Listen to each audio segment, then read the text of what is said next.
ಬಸವನ ಬಾಗೇವಾಡಿ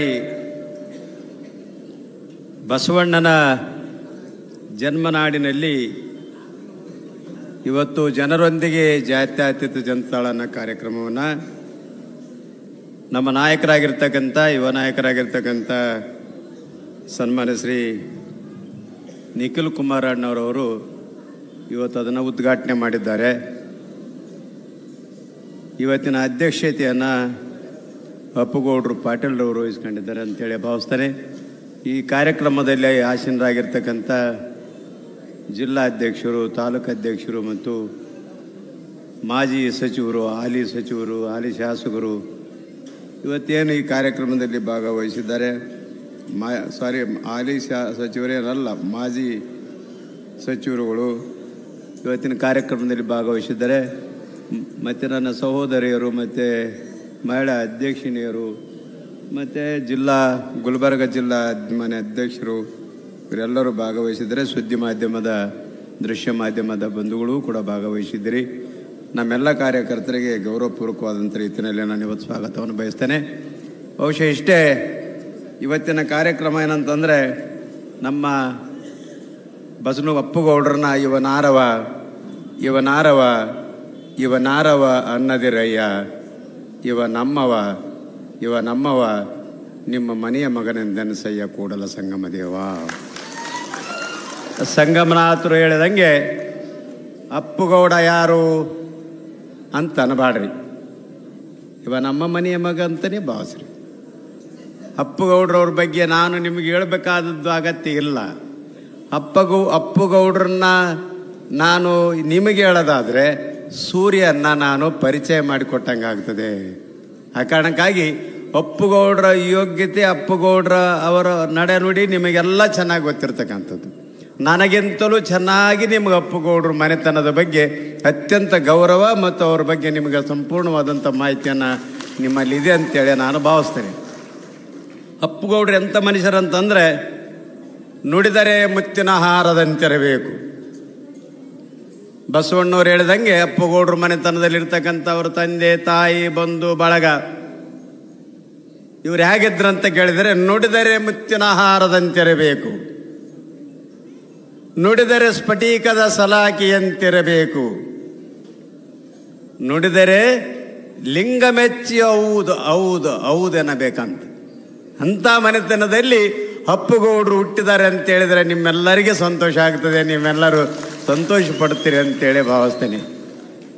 ಅಪ್ಪುಗೌಡ್ರನ್ನ ನೀವು ಯಾಕೆ ಸೋಲಿಸಿರಿ ಗೊತ್ತಿಲ್ಲ. ಇಷ್ಟು ಸಲ ಎಲ್ಲರೂ ಒಂದೇ ಸಲ ಶಿಕ್ಷೆ ಕೊಡ್ತಾರೆ, ಭಾಳ ತಪ್ಪು ಮಾಡಿದ್ರೆ 2 ಸಲ ಶಿಕ್ಷೆ ಕೊಡ್ತಾರೆ, ಇನ್ನೂ ಭಾಳ ತಪ್ಪು ಮಾಡ್ಯಾನಂದ್ರೆ 3 ಸಲ ಶಿಕ್ಷೆ ಕೊಟ್ಟು ನಡೆಯಪ್ಪ ನೀನು ವಿಧಾನಸೌಧಕ್ಕೆ ಅಂತಾರೆ. ನೀವು ಹಂಗಲ್ಲ, ಒಡೆದಲ್ಲೇ ಹೊಡೆಯೋದು, ಬದುಕಿರೋ ತನಕ ಬಿಡೋದಿಲ್ಲ ಅಂದಂಗೆ ಆಗಿದೆ ಈ ಪರಿಸ್ಥಿತಿ ನಮ್ಮ ಅಪ್ಪುಗೌಡ್ರದ್ದು. ಹಾಗಾಗಬಾರ್ದಲ್ಲ. ಬಸವಣ್ಣನ ನಾಡಿನಲ್ಲಿ ಅಂತಃಕರಣ ಇರ್ತಕ್ಕಂಥವರೇ ಭಾಳ ಮಂದಿ ಇರ್ತೀರಿ. ಬಸವಣ್ಣ ನಾಡಿನಲ್ಲಿ ಅಂಥ ಜನ ಅದರಂದ್ರೆ ಅಂತಃಕರಣ ಜನ, ಕಾಯಕದ ಮೇಲೆ ಬಹಳ ದೊಡ್ಡ ಭರವಸೆ ಇರ್ತಕ್ಕಂಥ ಜನ, ಕಾಯಕದ ಬಗ್ಗೆ ನಂಬಿಕೆ ಇರ್ತಕ್ಕಂಥ ಜನ, ದುಡಿಮೆಯಲ್ಲಿ ನಂಬಿಕೆ ಇರ್ತಕ್ಕಂಥ ಜನ ಇರ್ತದೆ. ಎಲ್ಲಿ ಅಂತ ಕೇಳಿದರೆ ಬಸವಣ್ಣನ ನಾಡಿನಲ್ಲಿ, ಬಸವಣ್ಣನ ಜನ್ಮದ ನಾಡಿನಲ್ಲಿ ಅಂತೇಳಿ ಭಾವಿಸ್ತೀನಿ. ಅದಕ್ಕೆ ಬಸವಣ್ಣ ಏನು ಹೇಳ್ತಾರೆ ಅಂದರೆ, ನೀನೊಲಿದರೆ ಕೊರಡು ಕೊನರುವುದಯ್ಯ, ನೀನೊಲಿದರೆ ಬರುಡು ಅಯನಹುವುದಯ್ಯ, ನೀನೊಡಿದಲೇ ಪಡಿ ಪದಾರ್ಥವು ಇದರಲ್ಲಿರ್ಪದು ಕೂಡಲ ಸಂಗಮ ದೇವ. ನೀವು ಒಲಿದ್ರೆ, ನೀವು ಮನಸ್ಸು ಮಾಡಿದ್ರೆ ಅಪ್ಪುಗೌಡ್ರು ಮಂತ್ರಿ ಆಗೋದು, MLA ಆಗೋದು ಭಾಳ ದೊಡ್ಡ ಕೆಲಸ ಏನ್ರಿ. ನೀವು ಮನಸ್ಸು ಮಾಡಿದ್ರೆ ಏನಾಗೋದಿಲ್ಲ ಹೇಳ್ರಿ ನೋಡಮ್. ನೀವು ಮನಸ್ಸು ಮಾಡಿದ್ರೆ ಅಪ್ಪುಗೌಡ್ರು ಗೆಲ್ಲೋದು ಭಾಳ ದೊಡ್ಡ ಕೆಲಸ ಏನ್ರಿ. ನಾವೆಲ್ಲ ಅಪ್ಪುಗೌಡ್ರು ಗೆಲ್ಲೋದಕ್ಕೆ ನಮ್ಮೆಲ್ಲ ಕಾರ್ಯಕ್ರಮಗಳು ಹೇಳ್ಬೇಕಂತೇಳಿ ನನಗೇನು ಅನ್ಸಂಗಿಲ್ಲ. ಅಪ್ಪುಗೌಡ್ರ ಮನೆತನದ ಕಾರ್ಯಕ್ರಮಗಳೇ ಸಾಕಾಗ್ತವೆ ಅಪ್ಪುಗೌಡ್ರು ನಮ್ಗೆ ಗೆಲ್ಸೋದಕ್ಕೆ ಅಂತೇಳಿ ನಾನು ಭಾವಿಸ್ತೇನೆ. ಅಪ್ಪುಗೌಡ್ರ ಕಾರ್ಯಕ್ರಮಗಳನ್ನ ನಾನು ಅಪ್ಪುಗೌಡ್ರ ಬಗ್ಗೆ ಹೇಳಂತ ಕಾರ್ಯಕ್ರಮ ಯಾರಿಗಾದ್ರೂ ಬೇರೆಯವ್ರಿಗೆ ಹೇಳ್ಬೇಕಾಗಿರ್ತಕ್ಕಂಥ ಕಾರ್ಯಕ್ರಮಗಳು ನಮ್ಮ ಹೆಂಗದವ ಅಂತ ಕೇಳಿದ್ರೆ, ಯಾವ್ಯಾವಾಗ ಜನತಾದಳ ಅಧಿಕಾರಕ್ಕೆ ಬರ್ತದೆ ಅದು ಕೇಂದ್ರದಲ್ಲಿ ಆಗಿರಬಹುದು, ರಾಜ್ಯದಲ್ಲಿ ಆಗಿರಬಹುದು. ಯಾವ್ಯಾವಾಗ ಜನತಾದಳ ಅಧಿಕಾರಕ್ಕೆ ಬರ್ತದೆ ಅವಾಗ ಜನಪರವಾದಂಥ ಕೆಲಸ ಆಗ್ತವೆ ಅಂತಕ್ಕಂಥದ್ದು ನಿಮ್ಮೆಲ್ಲರಿಗೆ ಗೊತ್ತಿರತಕ್ಕಂಥ ವಿಷಯ. ಇದಕ್ಕೆ ಕೆಲವೇ 4-5 ವಿಷಯಗಳನ್ನು ನಿಮ್ಮ ಗಮನಕ್ಕೆ ತರಕ್ಕೆ ಬಯಸ್ತೇನೆ.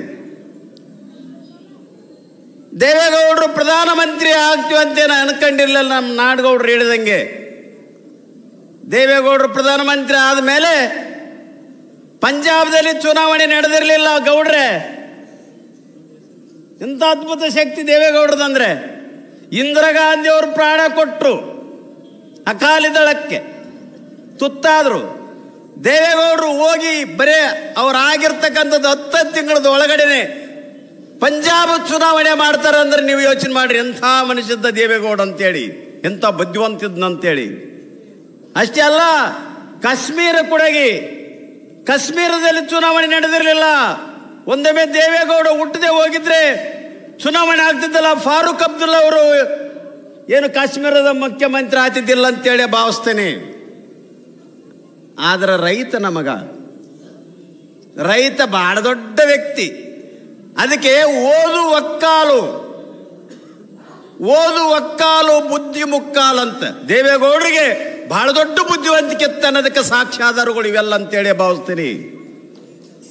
ದೇವೇಗೌಡರು ಅದ್ಭುತವಾದಂಥ ಶಕ್ತಿ, ಯಮಶಕ್ತಿ ದೇವೇಗೌಡರು. ನಾವು ಅನ್ಕೊಂಡಿದ್ದೀವಿ ಡಾಕ್ಟರ್ ಲಾಲ್ ಬಹದ್ದೂರ್ ಶಾಸ್ತ್ರಿ ಅವರು 1945ರಲ್ಲಿ ಅಡಿಗಲು ಮಾಡಿರ್ತಕ್ಕಂಥದ್ದು ಅಣೆಕಟ್ಟು, ಇವತ್ತಲ್ಲ. ದೇವೇಗೌಡರು ಕಾಲ 12 ತಿಂಗಳೇ ಇಲ್ಲಿ ಅಧಿಕಾರದಾಗಿದ್ದರು ಮುಖ್ಯಮಂತ್ರಿ ಆಗಿ. ಅವರು ಅವಾಗ ಬಾಂಡ್ ತರುವ ಮೂಲಕ ನಮಗೆ ಈ ಅಣೆಕಟ್ಟನ್ನು ಹೆಚ್ಚು ಮಾಡಿರ್ತಕ್ಕಂಥದ್ದು ಆಲಮಟ್ಟಿನಲ್ಲಿ ಅಂತಕ್ಕಂಥದ್ದು ನಿಮ್ಮೆಲ್ಲರಿಗೆ ಅದು ಭಾಳ ಚಿರಪರಿಚಿತ ಏನು ಸಬ್ಜೆಕ್ಟ್ ವಿಷಯ ಅಂತೇಳಿ ಭಾವಿಸ್ತೀನಿ. ಆದರೆ ದೇವೇಗೌಡರು ಹುಟ್ಟದೆ ಹೋಗಿದ್ರೆ ರೈತನ ಬೋಡೆ ತೀರ್ಸಕ್ಕಾತಿರಲಿಲ್ಲ. ದೇವೇಗೌಡರು ಅಂದರೆ ರೈತ.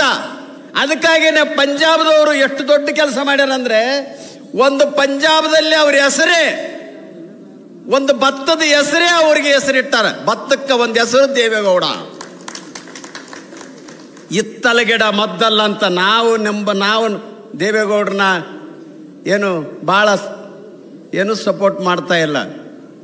ಬೇರೆ ಬೇರೆ ರಾಜ್ಯದಲ್ಲಿ ದೇವೇಗೌಡರನ್ನ ಕಂಡ್ರೆ ಭಾಳ ಪ್ರೀತಿ ಮಾಡ್ತಾರೆ, ನಮ್ಮಲ್ಲಿಯೂ ಕೂಡ ಭಾಳ ಪ್ರೀತಿ ಮಾಡ್ತಾರೆ. ಇಲ್ಲದೆ ಹೋದ್ರೆ ದೇವೇಗೌಡರು ಒಂದು ಕಾಲದಲ್ಲಿ ಕಾಂಗ್ರೆಸ್ಸಿಗೆ ಮನಸ್ಸೇ ನಿಂದ್ರದಲ್ಲ, ಕಾಂಗ್ರೆಸ್ಸಿಗೆ ಕತ್ತೆ ನಿಂತರ ಗೆಲ್ತಕ್ಕಂಥ ಕಾಲಮಾನದಲ್ಲಿ ಜನತಾದಳನ ಗೆಲ್ಲಿಸ್ಯಾರ ಅಂತಕ್ಕಂಥದ್ದು ಹೇಳೋದಾದ್ರೆ ಅವ್ರ ಪ್ರೋಗ್ರಾಮ್ ಎಂಥ ಅದ್ಭುತವಾಗಿದ್ದು ಅಂತಕ್ಕಂಥದ್ದು ನಾವೆಲ್ಲ ಯೋಚನೆ ಮಾಡಬೇಕಾಗ್ತದೆ. ಜನತಾದಳ ಅಂದ್ರೆ ಒಳ್ಳೆ ವಿಚಾರಗಳು, ಜನತಾದಳ ಅಂದ್ರೆ ಒಳ್ಳೆ ಕಾರ್ಯಕ್ರಮಗಳು. ನಿಮ್ಗೆ ಗೊತ್ತಿರಲಿ, ನಾನು ಅವಾಗ ವಿಧಾನ ಪರಿಷತ್ತಿನ ಸದಸ್ಯದ್ದೆ. ದೇವದಾಸಿ ಪದ್ಧತಿಯನ್ನ ನಿರ್ಮೂಲ ಆಗಿದ್ರೆ ಅವತ್ತಿನ ಹೆಗ್ಗಡೆ ಅವರು ಮತ್ತೆ ಅವತ್ತಿನ ಮುಖ್ಯಮಂತ್ರಿ ಆಗಿರ್ತಕ್ಕಂಥ ದೇವೇಗೌಡರು ಬಹಳ ದೊಡ್ಡ ಕಾರ್ಯಕ್ರಮಗಳನ್ನು ಕೊಟ್ಟ. ನಿಮ್ಗೆ ಗೊತ್ತಿರಲಿ, ಇವತ್ತು ನ್ಯಾಯಬೆಲೆ ಅಂಗಡಿ ಬಂದದಲ್ಲ, ಅದ್ರ ಯಾರು ಕೊಡುಗೆ ಹೇಳ್ರಿ ನೋಡಮ್? ಅದ್ರ ಕೊಡುಗೆನೇ ಜನತಾದಳ. ನ್ಯಾಯಾಲಯ ಬೆಲೆ ಅಂಗಡಿ ಬಂದಿದ್ರೆ ಜನತಾದಳದಿಂದ. ಒಂದ್ ವೇಳೆ ಜನತಾದಳ ಅಧಿಕಾರಕ್ಕೆ ಬರದೆ ಹೋದ್ರೆ ನ್ಯಾಯಬೆಲೆ ಅಂಗಡಿಯಲ್ಲಿ ಬರ್ತಿತ್ತು. ಒಂದ್ ವೇಳೆ ದೇವೇಗೌಡ ಹುಟ್ಟದೆ ಹೋಗಿದ್ರೆ ಸಬ್ಸಿಡಿಯಲ್ಲಿ ಹುಡ್ತಿತ್ತು ರೈತರಿಗೆ. ಬೀಜ ಗೊಬ್ಬರ ಇವತ್ತು ತಗೊಂಡ್ರು ನೋಡಮ್, ಬೀಜ ಗೊಬ್ಬರ ತಗೊಳಕ್ ಹೋಗ್ರಿ, ಸಬ್ಸಿಡಿ ಕೊಡ್ತಾರೆ. ಟ್ಯಾಕ್ಟರ್ ಕೊಟ್ಟರು ಸಬ್ಸಿಡಿ ಕೊಡ್ತಾರೆ. ಕುಮಾರಸ್ವಾಮಿ ಅವರು ಮುಖ್ಯಮಂತ್ರಿ, ನಾನು ಅವಾಗ ಮಂತ್ರಿ ಆಗಿದ್ದೆ. 75% ಸಬ್ಸಿಡಿ ದರದಲ್ಲಿ ಬೀಜ ಗೊಬ್ಬರ ಮತ್ತು ಟ್ಯಾಕ್ಟರ್ ತಗೊಂಡ್ರೆ ಅದಕ್ಕೆ 75,000 ರೂಪಾಯಿ ಸಬ್ಸಿಡಿ ಕೊಡೋ ಮೂಲಕ ಬಡವರಿಗೆ ಟ್ಯಾಕ್ಟರ್ ಕೊಟ್ಟಿರ್ತಕ್ಕಂಥದ್ದು ನಾವು ನೋಡ್ತೇವೆ. ಆದರೆ ರೈತರ ಪರವಾಗಿ ಜನತಾದಳ ಇದೆ ಅಂತಕ್ಕಂಥದ್ದು ನಿಮ್ಮ ಅಂತರಾಳದಿದೆ. ಓಟ್ ಹಾಕೋದು ಬಂದಾಗ ಯಾಕೆ ನಮ್ಮನ್ನ ಮರಿತೀರಿ ಗೊತ್ತಿಲ್ಲ. ನೀವು ಈಗೇನು ಓಟ್ ಹಾಕ್ಬೇಕಾದ ಅಗತ್ಯ ಇಲ್ಲ. ಆದ್ರೆ ನಾವು ಮಾಡುವಂತ ಕೆಲಸಗಳು ಇನ್ಯಾರು ಮಾಡಕ್ಕಾಗೋದಿಲ್ಲ. ಈಗ ಮಾಡ್ಯಾರ ನೋಡಿ, ಏನಂದ್ರೆ ಗ್ಯಾರಂಟಿ ಅಂತ. ಏನ್ ಗ್ಯಾರಂಟಿ, ಏನು ಸುಳ್ಗಾಡ್ಯೋ? ತಿಂಗಳ ಮಾಸಾಸನ ತಿಂಗಳ 2,000 ರೂಪಾಯಿ ಕೊಡ್ತು ಅಂದವ್ರು ಗ್ಯಾರಂಟಿ. 6 ತಿಂಗಳಿಗೊಂದ್ಸಲ ಗ್ಯಾರಂಟಿ, 6 ತಿಂಗಳೊಂದ್ಸಲ 2,000 ರೂಪಾಯಿ ರಿಲೀಸ್ ಮಾಡಿ, ಇದು ಗ್ಯಾರಂಟಿಯಾ ಹೇಳ್ರಿ? ವಿದ್ಯಾವಂತ ಯುವಕರಿಗೆ 2,000 ರೂಪಾಯಿ ಕೊಡ್ತೀವಿ, BA ಮಾಡಿದವರಿಗೆ, ಇಂಜಿನಿಯರಿಂಗ್ ಮಾಡಿದವರಿಗೆ ಅಂತ ಹೇಳಿದ್ರಲ್ಲ. ಯಾರಿಗೆ ಅವ್ರಿಗೆ ನಿರುದ್ಯೋಗಿಗಳಂತಾರಂದ್ರೆ ಇವತ್ತು ಯಾರು ಪಾಸಾಗಿ BA ಪಾಸಾಗಿ ಬರ್ತಾರೆ ಅವ್ರು ನಿರುದ್ಯೋಗ ಅಂತ ಅವ್ರಿಗೆ ಕೊಡಿ. ಆಗಲಪ್ಪ ನೀವು ಯಾರಿಗಾನ ಕೊಡ್ರಿ, ಕೊಡ್ತಾರ? ಎಲ್ಲಿದೆ ನಿಮ್ಮ ಗ್ಯಾರಂಟಿ? ಅವ್ರ ಗ್ಯಾರಂಟಿಗಳೆಲ್ಲ ಸುಳ್ಳು ಗ್ಯಾರಂಟಿ. ಅದಕ್ಕಾಗೇನೆ ಮನುಷ್ಯ ನೋಡ್ರಿ, ಯಾರೊಬ್ಬರು ಸಾಲ ತೆಗಿಯೋಕ್ಕೋತಾರ. ಸಾಲ ತೆಗಿಯಕ್ಕೆ ಹೋದಾಗ ಏನಂತಾಳೆ, ನೀನು ಸಾಲ ಕೊಡೋದಿಲ್ಲಪ್ಪ, ಒಳ್ಳೆ ನೀನು ಕೊಡೋದ್ರ ಹೋದ. ಸರ್ ನಾನು ಕೈ ಮುಗಿದು ಹೇಳ್ತೀನಿ, ಬಾಂಡ್ರ ಮೇಲೆ ಬರ್ಕೊಡ್ತೀನಿ, ನಾನು ಇನ್ನು 5 ತಿಂಗಳದಾಗ ನಿನ್ಗೆ ಕೊಡ್ತೀನಿ ಅಂದ್ರೆ, ಇಲ್ಲಿಲ್ಲಪ್ಪ ಕೊಡಂಗಿಲ್ಲ, ಗ್ಯಾರಂಟಿ ಕೊಡ್ತೀನಿ ಸರ್ ಅಂತೇಳಿ ಬರ್ಕೊಡ್ತಾರಲ್ಲ, ಅದು ಸುಳ್ಳು ಮಾತ್ರ ಗ್ಯಾರಂಟಿ ಹೇಳ್ತಾರ. ದೇವೇಗೌಡರು ಅಂತವ್ರು, ಕುಮಾರಸ್ವಾಮಿ ಅವರು ಅಂತವ್ರು ಗ್ಯಾರಂಟಿ ಹೇಳಕ್ಕಾಗಂಗಿಲ್ಲ. ಯಾಕೆ ಹೇಳ್ತೀನಿ ನಿಮ್ಗೆ ಮಾತನ್ನ ಅಂದ್ರೆ, ನಿಮ್ಮ ಮಕ್ಕಳು ಹೊಟ್ಟೆಗೆ ಹುಟ್ಟಿದ್ರೆ, ಅವತ್ತು ಕುಮಾರಸ್ವಾಮಿ ಅವರು ಮುಖ್ಯಮಂತ್ರಿಗಳು ಹೊಟ್ಟೆಗೆ ಹೆಣ್ಣು ಹುಟ್ಟಿದ್ರೆ ಅಲ್ಲೇ ಸಾಯಿಸ್ತಿದ್ರು. ಅದನ್ನ ನೀವು ಹೆಣ್ಣು ಮಕ್ಕಳು ಸಾಯಿಸ್ಬೇಡ್ರಿ. ಈ ದೇಶದಲ್ಲಿ ಹೆಣ್ಣೇನಾರು ಸತ್ರೆ ಈ ದೇಶದಲ್ಲಿ ಕಾನೂನು ಸುವ್ಯವಸ್ಥೆ ಹದಗೆಡ್ತದೆ. ಹೆಣ್ಣು ಬದುಕಬೇಕು.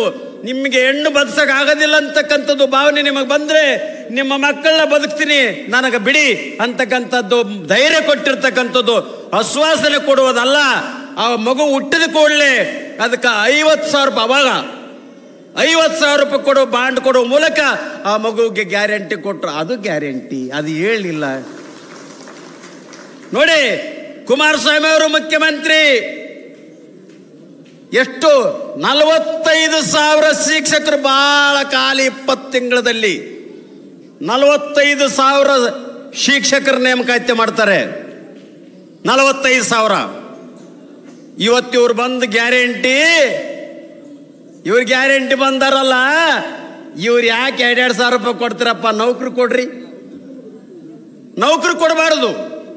2,000 ರೂಪಾಯಿ ಕೊಟ್ಟು ಬದುಕಿಲ್ದ್ರೆ ಸುಡುಗಾಡಿಗಾರ ಹೋಗ್ರಿ, ನಡ್ರಿ ಆ ಕಡೆಗೆ ಅಂತ. ಅದರ ಕೊಡ್ರು ಹೋಗ್ರಿ ಕಡೆ, ಅದು ಕೊಡಂಗಿಲ್ಲ. ಆದ್ರೆ ಕುಮಾರಸ್ವಾಮಿ ಅವರು ಹಾಗೆ ಹೇಳಿಲ್ಲ.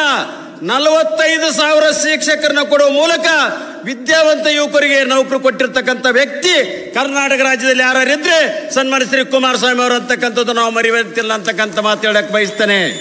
ಇಷ್ಟೇ ಅಲ್ಲ, ಡಿಗ್ರಿ ಕಾಲೇಜುಗಳನ್ನ ಸುಮಾರು ಅವತ್ತಿಗೆ ಲೆಕ್ಚರರ್ಸ್ಗಳನ್ನ, ನಾನು ಮಂತ್ರಿ ಇದ್ದೆ ಅವಾಗ, ಶಿವಮೂರ್ತಿ ಅವರವಾಗ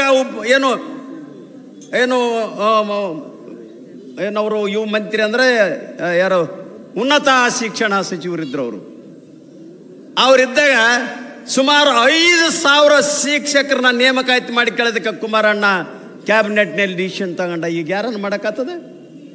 ಆಗೋದಿಲ್ಲ. ಕುಮಾರಸ್ವಾಮಿ ಅವರು ಇಂಥ ಅದ್ಭುತವಾದಂಥ ಕೆಲಸಗಳನ್ನು ಮಾಡಿದ್ದಾರೆ. ಅವರಿಗೆ ನೀವು ಓಟ್ ಹಾಕೋದಕ್ಕೆ ಹಿಂದೆ ಮುಂದೆ ನೋಡ್ತಿರಲ್ಲ. ಹೇಳಿ ನೋಡ, ನಿಮ್ಮ ಮಕ್ಕಳು ಭವಿಷ್ಯ ಹೇಳಿ ನೋಡಿ. ಈಗ ಯಾರಿಗಾರ ನೌಕರಿ ಸಿಗ್ತಾನೆ ಹೇಳಿ? ಸಿಗೋದಿಲ್ಲ. ಅದಕ್ಕೆ PUC ಕಾಲೇಜು, ಡಿಗ್ರಿ ಕಾಲೇಜುಗಳನ್ನ, ಇಂಜಿನಿಯರಿಂಗ್ ಕಾಲೇಜುಗಳನ್ನ ಯಾರಾದ್ರೆ ಮಂಜೂರು ಮಾಡಿದ್ರೆ, ಅದಲ್ಲದೆ ವಸತಿ ಶಾಲೆಗಳು ಏನಾದರೂ ಅನುಷ್ಠಾನಕ್ಕೆ ಮಾಡಿದ್ರೆ ಸನ್ಮಾನ್ಯ ಶ್ರೀ ಕುಮಾರಸ್ವಾಮಿ ಅವರು ಅಂತಕ್ಕಂಥದ್ದು ನಿಮ್ಮ ಗಮನದಲ್ಲಿರಲಿ. ಕುಮಾರಸ್ವಾಮಿ ಅವರು ಒಂದು ಕೆಲಸ ಮಾಡ್ಯಾರಂತಲ್ಲ, ಅನೇಕ ಕೆಲಸಗಳನ್ನು ಮಾಡೋ ಮೂಲಕ ಜನಮೆಚ್ಚುಗೆಯನ್ನು ಪಡೆದಿರ್ತಕ್ಕಂಥ ವ್ಯಕ್ತಿ ಯಾರಾದರೂ ಕರ್ನಾಟಕ ರಾಜ್ಯದಲ್ಲಿದ್ದರೆ ಅವರು ಒಬ್ಬರು ಸನ್ಮಾನ್ಯ ಶ್ರೀ ಕುಮಾರಸ್ವಾಮಿ ಅವರು ಅಂತಕ್ಕಂಥದ್ದು ನಿಮ್ಮ ಗಮನದಲ್ಲಿರಲಿ. ಕರ್ನಾಟಕ ರಾಜ್ಯದಲ್ಲಿ ಭಾಳ ನನಗೆ ಕೆಲವರು ಹೇಳ್ತಿದ್ರು ಏನಂತಂದರೆ, ಫಸ್ಟು ಹೆಗ್ಗಡೆಯವರು ಅಂತ ಉತ್ತಮ, ಅದಾದ ನಂತರ ಅರಸ್ ಅಂತ, ಅದಾದ ನಂತರ ಸನ್ಮಾನ್ಯ ಶ್ರೀ ಕುಮಾರಸ್ವಾಮಿ ಅವರು ಅಂತ ಮಾತನಾಡ್ತಿದ್ರು ಕೆಲವು ಹಿರಿಯರು. ನಾನು ಕೇಳಿದ್ದೇನೆ. ಅಂಥ ಅದ್ಭುತವಾದಂಥ ವ್ಯಕ್ತಿ ಸನ್ಮಾನ್ಯ ಶ್ರೀ ಕುಮಾರಸ್ವಾಮಿ ಅವರು ನಿಮ್ಮ ಗಮನದಲ್ಲಿರಲಿ. ಆ ಕಾರಣಕ್ಕಾಗಿ ನಾನು ನಿಮ್ಮ ಗಮನಕ್ಕೆ ತರಕ್ಕೆ ಬಯಸ್ತೀನಿ. ನಾನು ಯುವಜನ ಸೇವಾ ಮತ್ತು ಕ್ರೀಡಾ ಇಲಾಖೆ ಮಂತ್ರಿಯಾಗಿದ್ದೆ. ಅದ್ರಾಗಿರೋದು 3 ಕೋಟಿ ಅಣ್ಣ. ನಾನು ಇಲಾಖೆ 3 ಕೋಟಿ ಅಣ್ಣ. ನಾನು ಕೇಳಿದೆ ಕುಮಾರಣ್ಣಗ, ಎಲ್ಲಪ್ಪ ಇದನ್ನು ಕೊಡಲಿಲ್ಲ ಅಂದ್ರೆ ನನಗೆ ದೇಶ ಹಾಳಾಗ್ತಿತ್ತೇನೆ ಹೇಳೋಣ. ನಾನೊಬ್ಬ ದಲಿತ, ನೀ ನನಗೆ 3 ಕೋಟಿ ರೂಪಾಯಿ ಇಲಾಖೆ ಕೊಟ್ಟಿದ್ದಿಲ್ಲ, ಹೆಂಗೆ ಹೇಳು? ನೀನು ಯಾಕೆ ಕೊಟ್ಟಿನಿ ಅಂತ ಸ್ವಲ್ಪ ಯೋಚನೆ ಮಾಡು. ಮಾರಾಯ ಯಾಕನ ಕೊಡು, ಇದನ್ನ ತೆಗೆದು ದನ ಕಾಯೋದು ಕೊಡಪ್ಪ ಮಾರಾಯ, ಇದು 3 ಕೋಟಿದು ಬೇಡ ನನಗಂದೆ. ಇದಕ್ಕೆ ಏನು ಬೇಕು ಕೇಳು, ಕೊಡ್ತೀನಿ. ಆದರೆ ಈ ಇಲಾಖೆ ಏನಿಲ್ಲ, ಇದಕ್ಕೆ ಯಾರು ಪ್ರೋಗ್ರಾಮನೇ ಮಾಡಿಲ್ಲ. ಇದನ್ನ ಯಾರು ಭಾಳ ಚೆನ್ನಾಗಿ ಇದ್ರ ಬಗ್ಗೆ ಅರ್ಥ ಮಾಡ್ಕೊಂಡಿಲ್ಲ. ಆಲ್ಕೋಟ್ ಇವರೇನೆ young and energetic, that's why I give you ಏನು ಯುವಜನ ಸೇವಾ ಮತ್ತು ಕ್ರೀಡಾ ಇಲಾಖೆ ಅಂತ ಹೇಳಿ ನಿನಗೆ ಎಷ್ಟು ದುಡ್ಡು ಬೇಕು ಹೇಳಿ, ಎಷ್ಟು ದುಡ್ಡು ಬೇಕಂತಿದ್ದಿ ಅಷ್ಟು ಕೊಡ್ತೀನಿ ಅಂತೇಳಿ ನನಗೆ ಭರೋಸೆ ಮಾಡಿ ಕೊಡೋ ಮೂಲಕ ನನ್ನನ್ನು ಮತ್ತೆ ಪುನಃ ಈ ಇಲಾಖೆಯಲ್ಲಿ ಮುಂದುವರಿಯೋದಕ್ಕೆ ವ್ಯವಸ್ಥೆ ಮಾಡಿದರು. ಕುಮಾರಸ್ವಾಮಿ ಅವರು ಮುಖ್ಯಮಂತ್ರಿ ಆಗಿದ್ದಾಗ ನಾನು ಪ್ರತಿಯೊಂದು ಜಿಲ್ಲೆಗೆ 1 ಕೋಟಿಗೂ ಹೆಚ್ಚು ಏನಂತಂದ್ರೆ ಕ್ರೀಡಾಂಗಣಗಳನ್ನು ಮಂಜೂರು ಮಾಡಿದ್ದೇನೆ ನನ್ನ ಕಾಲಕ್ಕೆ. ಅಷ್ಟೇ ಅಲ್ಲ, ಒಂದೊಂದು ತಾಲೂಕಕ್ಕೆ 75 ಲಕ್ಷಕ್ಕೂ ಹೆಚ್ಚು ಹಣ ಆಗ ನಾನು ಕೊಟ್ಟಿದ್ದೇನೆ. ಅಷ್ಟೇ ಅಲ್ಲ, ಒಂದೊಂದು ಜಿಲ್ಲೆಗೆ ಒಂದೊಂದು ವಸತಿ ಶಾಲೆಗಳನ್ನು ಕೊಟ್ಟಿದ್ದೇನೆ. ನಾಡಗೌಡಣ್ಣ, ಒಂದೊಂದು ಜಿಲ್ಲೆಗೆ ಒಂದೊಂದು ಯೂತ್ ವಸತಿ ಶಾಲೆಗಳನ್ನು ಕೊಟ್ಟಿದ್ದೇವೆ. ಇದು ಯಾರನ್ನು 20 ತಿಂಗಳದಾಗ ಮಾಡೋಕ್ಕಾಗ್ತದ? ನೀವು ನಂಬಕ್ಕಾಗ್ತದ? ಇವ್ರು 2 ವರ್ಷ ಆಯ್ತಲ್ಲ ಬಂದು, ಇವ್ರು ಏನು ಮಾಡ್ಯಾರ ಕೇಳಿ, ಆಡದ ಮಾತಾಡ ದಾಸಪ್ಪ ಅಂತಿರಲ್ಲ, ಹಂಗೆ ಪದೇ ಗ್ಯಾರಂಟಿ, 5 ಗ್ಯಾರಂಟಿ. ನಮ್ಮಲ್ಲಿ ಹೇಳ್ತಾರೆ ನೋಡಿ, ಯಾವುದಂದ್ರೆ ಇದು 7 ಕೋಟಿಗೆ ಅಂತ ಓದ್ತಾರಲ್ಲ, ಹಂಗ ಸಿದ್ದರಾಮಣ್ಣವರು 3 ಗ್ಯಾರಂಟಿ 5 ಗ್ಯಾರಂಟಿ ಅಂತ ಬರ್ತಾರೆ. ಎಲ್ಲಿಗೇನಾಗಲಿ ಸ್ವಾಮಿ, 7 ಕೋಟಿಗೆ ಹಾಗೆ ಕಾಂಗ್ರೆಸ್ನವರು 7 ಕೋಟಿಗೆ ಅಂತ ಹೇಳಿಕಂತ ಹೋಗ್ತಾರೆ. ಇವರು ಅನುಷ್ಠಾನ ಆಗೋದಿಲ್ಲ. ಇದರಿಂದ ದೇಶ ಅಭಿವೃದ್ಧಿ ಆಗೋದಿಲ್ಲ, ಇದರಿಂದ ರಾಜ್ಯ ಅಭಿವೃದ್ಧಿ ಆಗೋದಿಲ್ಲ, ಇದರಿಂದ ಯುವಕರು ಭವಿಷ್ಯ ಅಭಿವೃದ್ಧಿ ಆಗೋದಿಲ್ಲ. ನಿಮ್ಮ ಗಮನಕ್ಕೆ ಕೊಡಕ್ಕೆ ಬಯಸ್ತೇನೆ, ನಿಮ್ಮ ಕೈ ಮುಗಿದು ವಿನಂತಿ ಮಾಡ್ತೇನೆ. ಅದಕ್ಕೆ ಬಸವಣ್ಣವ್ರು ಏನು ಹೇಳ್ತಾರೆ ಅಂದರೆ, ಆಡದೆ ಮಾಡುವವನು ರೂಢಿಯಲ್ಲಿ ಉತ್ತಮನು. ಬಸವಣ್ಣ ಏನು ಹೇಳ್ತಾರೆ ಅಂದರೆ, ಆಡದೆ ಮಾಡುವವನು ರೂಢಿಯಲ್ಲಿ ಉತ್ತಮನು, ಆಡಿ ಮಾಡಿದವನು ಮಧ್ಯಮನು, ಆಡಿನೂ ಮಾಡದವನು ಹದಮನು ಅಂತ. ಕುಮಾರಸ್ವಾಮಿ ಅವರು ಇವು ಮಾಡ್ತಂತ ಹೇಳಿರಲಿಲ್ಲ. ಕುಮಾರಸ್ವಾಮಿ ಇಂಥವೆಲ್ಲ ಮಾಡ್ತೀನಿ ಅಂತ ಹೇಳೇ ಇರಲಿಲ್ಲ ನಿಮಗೆ. ಇವೆಲ್ಲ ಮಾಡಿದ್ದಾರೆ.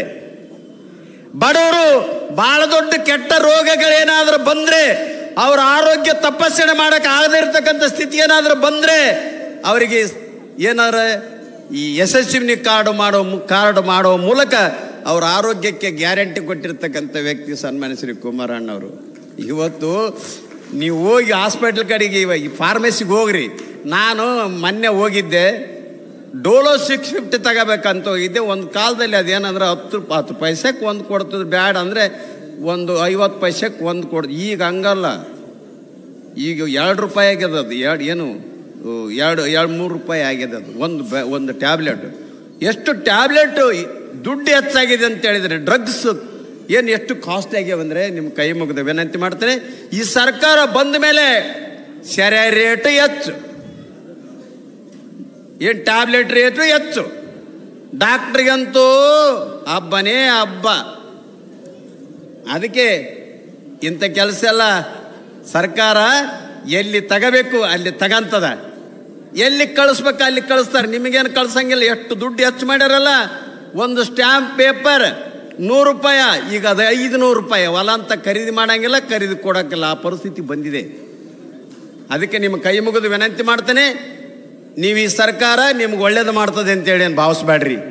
ಈ ಸರ್ಕಾರ ನಿಮಗೆ ಉತ್ತಮ ಕೆಲಸ ಮಾಡೋಕ್ಕಾಗೋದಿಲ್ಲ. ಈ ಸರ್ಕಾರದಿಂದ ಅನೇಕ ತೊಂದರೆಗಳು ಅನುಭವಿಸ್ತಿದ್ದೀವಿ ನಾವು ಅಂತಕ್ಕಂಥ ಮಾತಿನ ಈ ಸಂದರ್ಭದಲ್ಲಿ ಹೇಳಿ, ನಾನು ಈ ಸಂದರ್ಭದಲ್ಲಿ ಭಾಳ ಮಾತಾಡೀನಿ ಅಂತ ಅನಿಸ್ತದೆ, ಭಾಳ ಸಮಯ ತಗೊಂಡಿನಿ. ಅದಕ್ಕೆ ನಮ್ಮ ಗೆಳೆಯರು ಸಾಕು ಬಾರ ಮಾರ ಏಟು ಹೇಳಿದ್ರು ಅಷ್ಟೇ ಆದಿವ್ರಿಗೆ, ಇವ್ರು ನಮ್ಮನ್ನು ಕರೆಕ್ಟಾಗಿ ನೋಡ್ಕೋದಿಲ್ಲ, ಏಟನ ಹೇಳಿ ಅವ್ರಿಗೆ, ಇವ್ರು ಅದೇ ಕೆಲಸ ಮಾಡ್ತಾರೆ, ಬಾ ಯಾಕೆ ಬೇಕು ಅಂತ ನನಗೆ ಒಂದು ಪತ್ರ ಕಳಿಸ್ಯಾರ. ನಾನು ಅಂತೀನಿ ಅವರಿಗೆ, ಅಣ್ಣ ಒಂದು ಸತ್ಯನ 100 ಸಲ ಸುಳ್ಳಂದರೆ ಸತ್ಯ ಸುಳ್ಳಾತದಂತೆ. ಈಗೆಲ್ಲ ಕುಂತಿರಲ್ಲ ಇಲ್ಲಿ, ಕಾಗಿ ಕರ್ಗಾದ ಅಂಬದು ಎಲ್ಲರಿಗೂ ಗೊತ್ತದ. ಹಾಲು ಹನುಮಂತಪ್ಪ ಕಾಗಿ ಕರ್ಗಾದ ಅಂದ್ರೆ ನೀವೆಲ್ಲರೇ ಕಾದಿಗೆ ಬೆಳಗಾದರೆ ಕೊಚ್ಚೊಳಬೇಕಂದಿರ ಅಂದ್ರೆ ಕಾಗಿ ಬೆಳಗಾದ ಅಂತಲೇ ಆಗ್ತದೆ. ಹಂಗೆ ನೀವು ಮನಸ್ಸು ಮಾಡಿದರೆ ಅಪ್ಪುಗೌಡ ಪಾಟೀಲರು ಮುಂದಿನ ಸಲ ಸೂರ್ಯ ಹುಟ್ಟದೆಷ್ಟು ಸತ್ಯನೋ ಅಷ್ಟೇ ಸತ್ಯ ಗೆಲ್ತಾನಂತಕ್ಕಂಥ ಮಾತಿನ ಸಂದರ್ಭದಲ್ಲಿ ಹೇಳ್ತೀನಿ. ಇನ್ನೊಂದು ಮಾತು ಹೇಳ್ತೀನಿ, ನೆಕ್ಸ್ಟ್ ಬರ್ತಕ್ಕಂಥ ಸರ್ಕಾರ ನಾವು ಯಾರು ಕೆಡವೋದಿಲ್ಲ, ಅದನ್ನು ಕೆಡವಕ್ಕೂ ಹೋಗೋದಿಲ್ಲ. ಅದು ಒಂಥರ ಹೆಂಗಂದ್ರೆ ಕ್ಯಾನ್ಸರ್ ಇದ್ದಂಗೆ ಅದನ್ನು ಮುಟ್ಟದೇ ಬೇಡ ಕಾಂಗ್ರೆಸ್ ಸರ್ಕಾರ, ಹೋಗ್ಲಿ ಕಡೆ ಹಾಳಾಗಿ. ನಮ್ಗೆ ಎದಕ್ಕೆ ಬೇಕಾಗಿದೆ ಅದ್ರ ಬಗ್ಗೆ ಅದಕ್ಕೆ ಅದ್ರ ನಾವು ತೊಡೆಯೋಕೆ ಹೋಗಂಗಿಲ್ಲ, ಅದರ ಪಾಡಿಗೆ ಅದೇ ಹೋಗ್ತದೆ. ಯಾವಾಗ ಹೋಗ್ತದೆ ಗೊತ್ತಿಲ್ಲ. ಅದಕ್ಕೆ ನಾವು ಅದ್ರ ಬಗ್ಗೆ ಚಿಂತೆ ಮಾಡೋಕೆ ಹೋಗೋದಿಲ್ಲ. ನಿಮ್ಮ ಕೈ ಮುಗಿದು ವಿನಂತಿ ಮಾಡ್ತೀನಿ. ನಾನು ಹೇಳಿದಿನಲ್ಲ, ಇವನಾರವ ಅನ್ಬಾಡ್ರಿ. ಅಪ್ಪುಗೌಡ್ರನ್ನ ನಮ್ಮ ಮನೆ ಮಗ ಅಂತ ಅಂದು ಮುಂದೆ ಬರ್ತಕ್ಕಂಥ ದಿನಮಾನಗಳಲ್ಲಿ ನಿಮ್ಮ ಮಗನಿಗೆ ನೀವು ಆಶೀರ್ವಾದ ಮಾಡ್ತೀರಿ ಅಂತಕ್ಕಂಥ ಆತ್ಮವಿಶ್ವಾಸದಿಂದ, ಜೊತೆಗೆ ನಮ್ಮ ಅಪ್ಪುಗೌಡ್ರು ಹೇಳ್ಯಾರ, ನಮಗೇನಂತ ಹೇಳಿದ್ರು, ಬರಕಾಲಕ್ಕೆ ಹಾಲ್ಕೊಡೋಣಂತಪ್ಪ. ನಾವು ಸಾಹೇಬ್ರೆ ಇಲ್ಲಿ ನಾವು ಮೆಂಬರ್ಶಿಪ್ ಏನಂತಂದ್ರೆ ನಾನು ಹೇಳ್ತೀನಿ ಅಂತಲ್ಲ, ನಮ್ಮ ಕಾರ್ಯಕರ್ತರು ಪ್ರತಿಯೊಂದು ಮನೆಗೆ ಒಬ್ಬೊಂದೊಂದು ಮನೆಯಲ್ಲಿ ಎಷ್ಟು ಜನ ಮೆಂಬರ್ಸ್ಗಳಿದ್ದಾರೆ ಅಷ್ಟು ಜನ ಕೂಡ ಮೆಂಬರ್ ಆಗ್ತಕ್ಕಂಥದ್ದು ಇದೆ ನಮ್ಮಲ್ಲಿ. ನಾವು ಮೆಂಬರ್ಶಿಪ್ ಏನಂತಂದರೆ ಡ್ರೈವ್ನಲ್ಲಿ ನಾವು ನಂಬರ್ 1 ಇರ್ತೀವಿ ಕರ್ನಾಟಕ ರಾಜ್ಯದಲ್ಲಿ. ಯಾವುದು ಬಸವನ ಭಾಗ್ಯವಾಡಿ ಅಂತಕ್ಕಂಥ ಗ್ಯಾರಂಟಿನೂ ನಮಗೆ ಹೇಳ್ಯಾರ ಇವರು ಅಪ್ಪುಗೌಡ್ರು. ಅದಕ್ಕೆ ನೀವು ಅಪ್ಪುಗೌಡ್ರ ಗ್ಯಾರಂಟಿನ ನೀವು ಪೂರೈಸ್ತೀರಿ ಅಂತಕ್ಕಂಥ ಮಾತು ಈ ಸಂದರ್ಭದಲ್ಲಿ ಹೇಳಿ, ನನಗೆ ಮಾತನಾಡೋ ಅವಕಾಶ ಕೊಟ್ಟಿರ್ತಕ್ಕಂಥ ನಿಮ್ಮೆಲ್ಲರಿಗೆ ಅತ್ಯಂತ ಗೌರವಪೂರ್ವಕವಾದಂಥ ರೀತಿಯಲ್ಲಿ ನಮಸ್ಕಾರ ಹೇಳಿ ನಾನು ಮಾತು ಮುಗಿಸ್ತೀನಿ. ಜೈ ಹಿಂದ್, ಜೈ ಕರ್ನಾಟಕ. ಸನ್ಮಾನ್ಯ ಶ್ರೀ